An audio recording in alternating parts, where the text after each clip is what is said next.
Captain Paul from the locker room. We're trying to reach 1,000 subscribers before the end of the year. Let's get into it. Taylor Hall scored 3 points against the Colorado Avalanche, and I know, the Colorado Eagles, that's what I saw in some of the comments of the last video, but I understand McKinnon's out, they have a few key players out.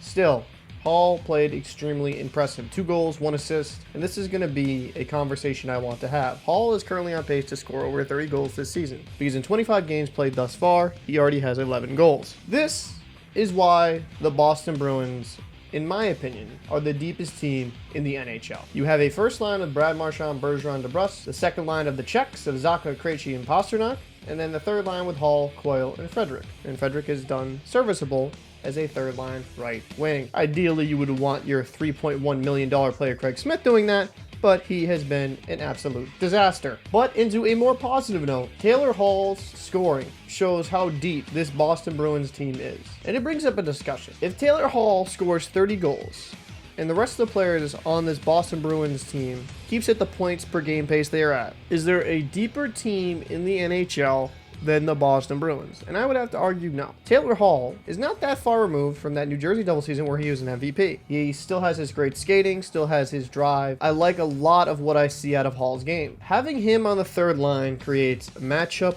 nightmares for other teams, because Hall would be, at the very least on extremely good teams, a second line winger, and on most teams, a first line winger. So having a top 6 caliber player on your third line, still putting in quite a bit of minutes on ice per game, that's just an amazing luxury to have. It just makes it extremely difficult for teams to line match the Bruins, because every single line has a lethal scorer. You have Brad Marchand and Bergeron who do their thing, and DeBrusk has done well this year as well. You have David Pastrnak with Krejci and Zacha, and Pastrnak, well, let's not forget, 18 goals, 18 assists, 36 points in 25 games. He is phenomenal this year, and he's going to get paid. And Taylor Hall, Coyle, and Frederic. And Coyle's done 12 points in 25 games, 11 for 22 with Frederic. I mean, you have to love the depth of scoring for the Boston Bruins, and this is what the massive difference of this iteration of the Boston Bruins compared to last year's. Last year, they didn't have much depth scoring. I feel like Haula did good in the spots he was, but he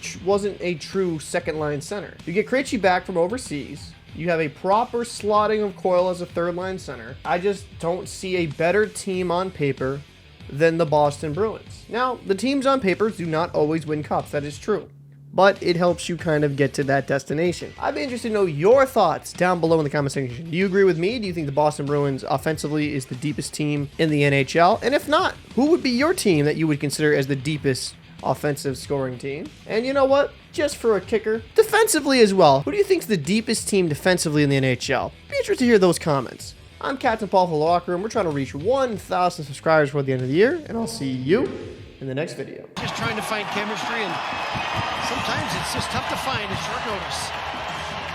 Georgiev, not thrilled, but Omar and the Bruins are.